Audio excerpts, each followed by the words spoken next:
La mayoría de nosotros tenemos una relación complicada con las redes sociales.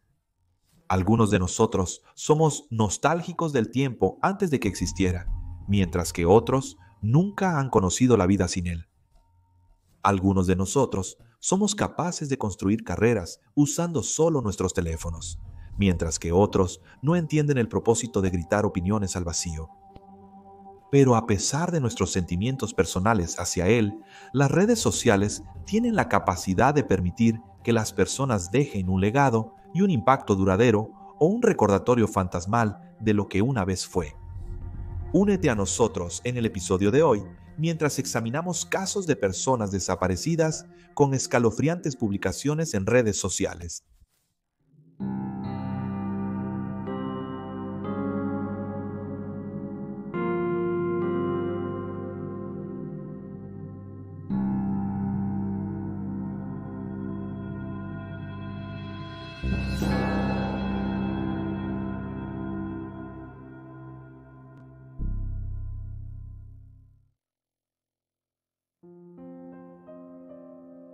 Sierra Lamar. Sierra Lamar tenía solo 15 años cuando desapareció de Morgan Hill, California. En la mañana del 16 de marzo de 2012, alrededor de las 6 antes meridiano, salió de su casa en el área de la avenida Santa Teresa para caminar hasta la parada de autobús y tomar el autobús a la escuela secundaria Ann Sobrato. Ella y su madre se habían mudado recientemente a Morgan Hill. Antes de esto, Sierra había crecido en Fremont, California, pero sus padres se habían divorciado recientemente y la adolescente ahora vivía con su madre y el novio de su madre. Esa mañana, Sierra debía tomar el autobús de las 7:35. La última vez que se supo de ella fue cuando envió un mensaje a un amigo a las 7:11 de la mañana, y ambos acordaron encontrarse antes de que comenzara la clase. Pero la joven de 15 años nunca llegó al lugar de encuentro preestablecido y posteriormente no asistió a sus clases. Su madre se enteró de la ausencia de Sierra cuando la escuela la alertó más tarde ese día por correo electrónico alrededor de las 6 de la tarde. Frustrantemente, para este momento ya habían pasado varias horas. Cuando los investigadores comenzaron a investigar la desaparición de Sierra, descubrieron que no había testigos que pudieran ubicarla en el autobús y no había circuito cerrado de televisión para indicar a dónde había ido. Según todos los informes, Sierra había desaparecido en algún lugar entre salir de la casa y la parada del autobús. Sin embargo, al día siguiente se encontró una nueva pista. El teléfono móvil del adolescente fue localizado en una intersección a unas 2 millas de su casa. El dispositivo estaba intacto y parecía como si hubiera sido arrojado desde un vehículo. Luego, el 18, se descubrió un bolso rosa, abandonado al costado de la carretera en un campo de cactus, a unas 2 millas de la parada de autobús y a 1 milla de donde se encontró su teléfono. Era un artículo de la marca Juicy y había pertenecido a Sierra. Incluso contenía algunas de sus prendas de vestir, incluyendo una blusa y un par de jeans. Los fiscales declararían más tarde que la ropa tenía manchas de tierra y olía a orina humana. No se encontró más evidencia de Sierra después de esto. Las fuerzas del orden, acompañadas por voluntarios, buscaron en el área alrededor de su casa y la parada de autobús. Según todos los informes, el terreno era difícil de navegar. Estaba lleno de campos, colinas, embalses, barrancos, matorrales espesos y áreas boscosas. Además de buscar a Sierra misma, se instruyó a los buscadores para que estuvieran atentos a cualquier cosa que pareciera extraña y fuera de lugar, y cualquier cosa que pudiera indicar que se había cometido un delito. Inicialmente, los investigadores creían que estaban investigando un simple caso de persona desaparecida, que Sierra se había ido por voluntad propia, había tenido un accidente o algo más mundano. Pero después de descubrir sus objetos desechados al costado del camino, parecía cada vez más probable que algo siniestro estaba sucediendo. Los especialistas forenses investigaron el teléfono móvil y la computadora personal de Sierra, pero esto no reveló nada útil. No estaba hablando con nadie con quien no debería haber estado. No estaba metiéndose en nada que pudiera ponerla en peligro, y no parecía que estuviera buscando escapar. Inquietantemente, su Twitter todavía está en línea hoy, dando una visión de la mente de una chica de 15 años que se abre paso a través de la vida. Su último tuit fue uno mundano sobre su trabajo escolar, publicado a las 3:53 de la mañana, en la mañana del 16 de marzo. Cruelmente, solo un mes después de su desaparición, los bromistas lograron entrar en su cuenta y publicar un mensaje explícito. La publicación fue rápidamente eliminada y la policía confirmó más tarde que era una broma, destrozando las esperanzas de su familia, amigos y unos 4,000 seguidores que creían que estaba viva e intentaba enviar un mensaje. Con poco más en que basarse, los investigadores enviaron el bolso de Sierra y su contenido para realizar pruebas, con la esperanza de que los artículos revelaran algo notable. Afortunadamente, lo hicieron. El laboratorio de crímenes pudo extraer rastros de ácido desoxirribonucleico de los jeans, vinculando a Sierra con un hombre de 21 años llamado Antolín García Torres. Inicialmente, había muy poco que decir sobre García Torres. Trabajaba en una tienda de comestibles Safeway en Morgan Hill, conducía un Volkswagen Jetta y vivía en una casa rodante a 7 millas de la casa de Sierra con su madre y su novia embarazada. Sin embargo, resultó que el ácido desoxirribonucleico de García Torres ya estaba en la base de datos de la policía y tenía un largo historial criminal, incluyendo agresión grave con resultado de lesiones corporales graves y 3 cargos separados de intento de secuestro. En 2009, 3 mujeres diferentes habían escapado de un asalto y posible secuestro, todas mientras estaban en los estacionamientos de las tiendas Safeway en Morgan Hill. Las mujeres estaban entrando a sus vehículos o sentadas en ellos, preparándose para salir del estacionamiento cuando fueron emboscadas por García Torres, quien, en una ocasión, utilizó una pistola eléctrica contra su víctima mientras ella subía a su vehículo. En otro caso, la víctima había agarrado una navaja de bolsillo para defenderse, pero García Torres logró agarrar su mano y poner la navaja cerca de su garganta. Cada vez sus planes fueron frustrados, ya sea por un transeúnte o por los gritos de sus víctimas. Aunque el caso de Sierra se destacó en los más buscados de América, la campaña proporcionó poca información útil. Mientras tanto, los investigadores mantuvieron un ojo cercano sobre García Torres, manteniéndolo bajo vigilancia las 24 horas del día, los 7 días de la semana. Los oficiales de vista aguda descubrieron que su Volkswagen Jetta fue visto en las cámaras de vigilancia saliendo de la casa rodante unos 15 minutos antes de que Sierra saliera de casa esa mañana. Más tarde le diría a los investigadores que había salido a pescar solo.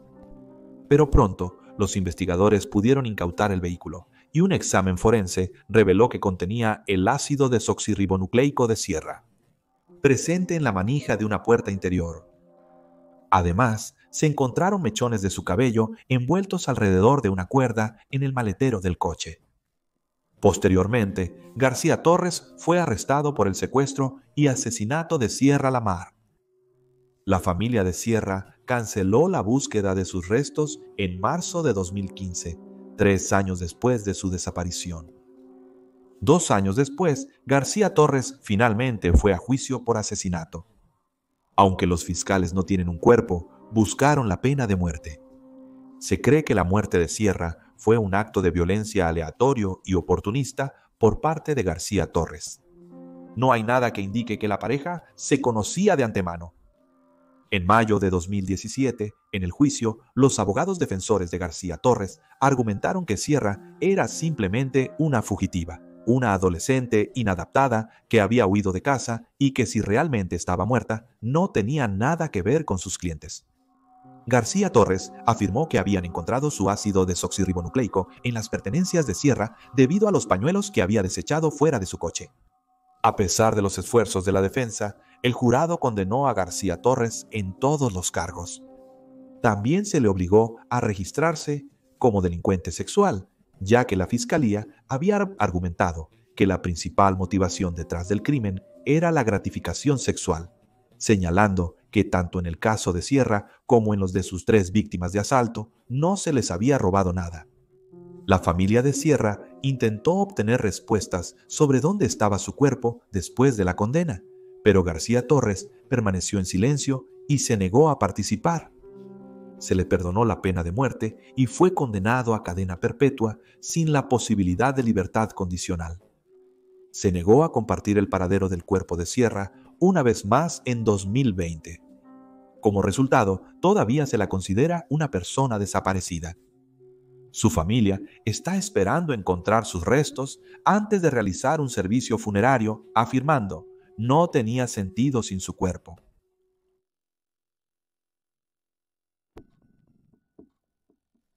Heather Elvis. A mediados de diciembre de 2013, Heather Elvis, de 20 años, se sentía optimista. Había conseguido un nuevo trabajo en un salón de belleza en Myrtle Beach, Carolina del Sur. Había comenzado a asistir a la iglesia e incluso había comenzado a salir de nuevo después del final de un largo y complicado romance con un hombre casado. En la noche del 17 de diciembre, Heather salió en una cita nocturna con un hombre llamado Steve Chiraldi. La pareja condujo por la zona mirando las luces de Navidad y luego fueron a un estacionamiento de un centro comercial, donde Steve enseñó a Heather a conducir un coche de cambio manual.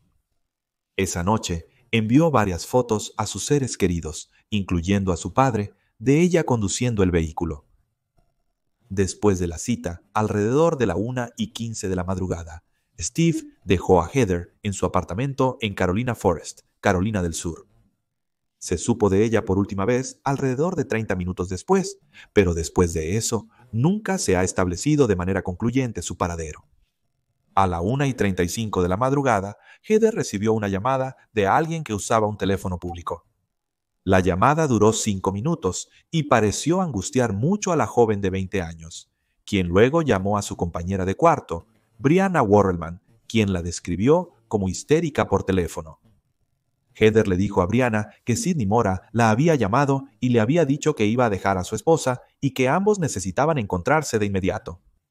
Brianna le aconsejó que no fuera a la reunión, diciéndole que lo pensara bien. Y esa fue la última vez que amigos o familiares supieron de ella. Sydney Mora era el hombre casado de 37 años con quien Heather tuvo un romance meses antes. Él le había llamado la atención en un restaurante llamado The Tilted Kilt, donde ella trabajaba como mesera mientras Maura trabajaba como reparador.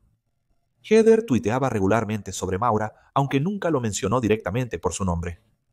Como su feed de Twitter aún está activo, estas publicaciones aún pueden ser accedidas con Heather escribiendo cosas como: tengo un gusto por los hombres mayores y uno de estos días arrastraré a ese hombre al armario de trapeadores y haré lo que quiera con él. Señor, ten piedad. También expresó estar sexualmente interesada en el tipo que construye cosas en mi trabajo. Finalmente, los tweets indicaron que algo había sucedido entre los dos, como: bebé hizo algo muy malo y estoy demasiado metido, pero mírame meterme más. Según sus amigos y colegas, Heather era bastante abierta sobre el asunto entre los dos, e incluso señaló a Maura frente a Brianna, mientras que a Maura tampoco le preocupaba la forma en que la gente pudiera ver su relación. Cuando no estaba trabajando en el restaurante, pasaba y le traía a Heather café y bagels. Según informes, estaba considerando mudarse a Florida con su esposa, Tammy, y jugaba con la idea de pedirle a la joven de 20 años que viniera a serio a ser su niñera. Según Maura, el affair de la pareja solo duró durante el mes de septiembre, 2013. Inquietantemente, durante este tiempo, Heather tuiteó: érase una vez, un ángel y un diablo se enamoraron. No terminó bien. Muchos han interpretado este tuit como el fin del romance, del cual la esposa de Maura se enteró poco después. Brianna luego le dijo a la policía que Tammy hizo que su esposo llamara a Heather para terminar la relación, con Sydney supuestamente diciéndole a Heather que ella no era nada para él y solo alguien que abría las piernas. Brianna resumió la amarga conversación recordando que Maura básicamente destrozó a Heather como ser humano y la hizo sentir horrible consigo misma. Tammy luego acosó a Heather enviándole fotografías de la pareja casada en escenarios sexuales. Pero el drama de todo esto no terminó ahí. Se sabía que Tammy esposaba a su esposo a la cama por la noche para que no pudiera irse. y también cambió la contraseña de su teléfono a una que solo ella conocía. Incluso llegó tan lejos como para acompañarlo a todos lados cuando salía de la casa y le hizo tatuar su nombre en la cintura baja, supuestamente diciéndole: si no hubieras tenido ese asunto con esa chica, esto no estaría sucediendo. Para Heather, las cosas continuaron escalando. Tammy continuó contactándola, enviando mensajes de texto amenazantes. El 1 de noviembre, Heather informó a Tammy que ya no era alguien de quien debía preocuparse. Heather, por su parte, evitó en su mayoría involucrarse en las disputas que Tammy intentaba iniciar.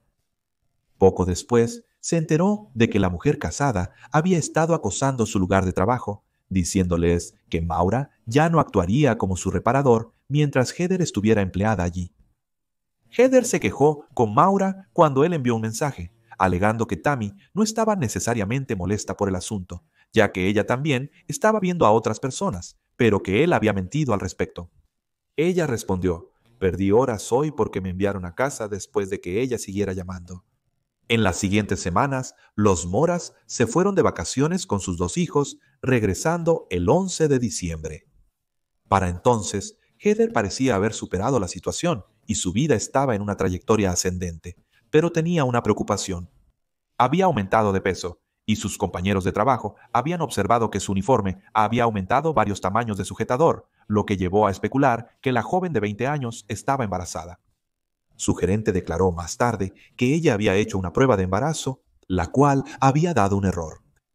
Como se mencionó anteriormente, los movimientos de Heather después de la 1:45 de la mañana en la noche del 17 de diciembre no están claros, pero 2 días después, su coche fue descubierto a 8 millas de su apartamento en la rampa de lanzamiento de botes de Peachtree Landing a lo largo del río Waccamaw. El coche estaba cerrado y cuando los investigadores lo abrieron, no había ninguna de las pertenencias de Heather adentro. No había rastro de ella. Las llamadas a su móvil no fueron respondidas y ella estaba ausente de su apartamento y de ambos trabajos. En los días siguientes, se absolvieron de cualquier delito a la cita de Heather y se realizaron búsquedas en el lecho del río cercano, pero no se encontró ninguna nueva evidencia. Se descubrió que su teléfono móvil había permanecido activo durante aproximadamente 2 horas después de que ella llamó a Brianna, pero los detectives no podían estar seguros de que Heather era la que lo usaba. A las 2:30 de la madrugada, hizo una llamada a la cabina telefónica, la misma que Maura había usado, pero la llamada no fue respondida. Los datos del teléfono indicaron que posteriormente estuvo en un bar en Carolina Forest durante 15 minutos. Luego fue conducido 4 millas hasta Augusta Plantation Drive, donde permaneció durante otros 15 minutos. Luego se realizó una llamada al teléfono de Maura. De nuevo, la llamada no fue respondida. El teléfono regresó al apartamento de Heather, donde se realizó otra llamada a Maura, resultando en una llamada telefónica de 4 minutos. Luego el teléfono se trasladó a Peachtree Landing, donde se hicieron 3 llamadas a Maura y todas quedaron sin respuesta. A las 3:41 de la mañana se hizo otra llamada hacia él que también quedó sin respuesta. Después de eso, los registros de datos para el dispositivo llegaron a su fin. Las cámaras de seguridad mostraron más tarde a Maura en el teléfono público a la 1:35 de la mañana, cuando llamó a Heather por primera vez esa noche. Notablemente, 20 minutos antes, había estado dentro de una tienda Walmart donde compró puros y una prueba de embarazo. Además, el circuito cerrado de televisión entre la casa de los Maurer y Peachtree Landing mostró que una camioneta Ford oscura había pasado varias veces en ambas direcciones. El examen mejorado de las imágenes reveló que la camioneta pertenecía a Sidney Maurer y pronto fue incautada y registrada. El 21 de febrero se ejecutó una orden de registro para la propiedad de los Maurer. Y después de 11 horas, tanto Maurer como su esposa fueron arrestados y acusados de asesinato, secuestro, obstrucción de la justicia y 2 cargos, cada uno de exposición indecente. El último cargo fue el resultado de imágenes sexuales descubiertas en sus teléfonos, que habían tomado en áreas públicas, mientras que el cargo de obstrucción contra Mora fue porque había negado usar un teléfono público para llamar a Heather, solo retractándose de su mentira cuando se le confrontó con imágenes de circuito cerrado de televisión de él usando el teléfono. Inicialmente, El apoyo público estaba del lado de los Moores, porque habían usado sus cuentas de redes sociales para pintar a Heather como una acosadora obsesionada, y en los meses siguientes hubo muchos altibajos en el caso. Aunque la mayoría de los cargos contra la pareja fueron desestimados, los cargos de asesinato se hicieron sin prejuicio, lo que significa que ambas partes de la pareja pueden ser acusadas de asesinato nuevamente en el futuro si surge nueva evidencia. En 2017, Maurer fue condenado por obstrucción de la justicia, y aunque los cargos de secuestro contra él resultaron en un jurado dividido al principio, fue condenado 2 años después durante un nuevo juicio. Además, fue condenado por conspiración para secuestrar. Tammy Mora también fue acusada y condenada por secuestro y conspiración para secuestrar. A ambos se les dieron 2 condenas de 30 años de prisión. Otras pruebas presentadas en el juicio incluyeron imágenes de vigilancia del sistema de seguridad del hogar de la pareja, que mostraban a Mora limpiando el interior y el exterior del coche solo 2 días después de la última vez que se supo de Heather. Añadiendo leña a la teoría de que la pareja mató a Heather, estaba el hecho de que Maura estaba quemando los trapos que estaba usando para limpiar el vehículo. A pesar de las condenas, los Mauras han mantenido su inocencia y han declarado que no saben qué le sucedió a Heather esa noche. Muchas personas cercanas al caso parecen tener diferentes puntos de vista sobre él y sobre lo que sucedió. Tammy aún pinta a Heather como una acosadora obsesionada, mientras que la familia de Maura afirma que él fue víctima de abuso a manos de su esposa. Tammy niega ser abusiva y a menudo ha intentado justificar el comportamiento del que a menudo se le acusa en relación a su esposo.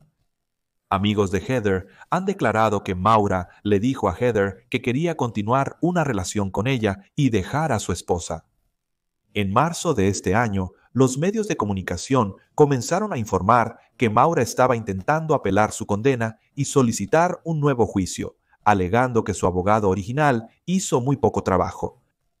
También ha alegado que la fiscalía ocultó pruebas y cambió la cronología de los eventos para hacerlo parecer culpable.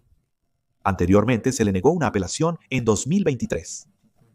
A Tammy también se le negó su última apelación en 2024. Aunque los Maurers fueron declarados culpables de secuestro, el caso de Heather no está del todo resuelto, ya que su cuerpo aún no ha sido recuperado y no se han presentado cargos por asesinato. Un amigo de la familia le dijo a los reporteros que aunque la pareja fue condenada, el veredicto sonó un poco vacío. Cita: las emociones que todos sentían estaban vacías.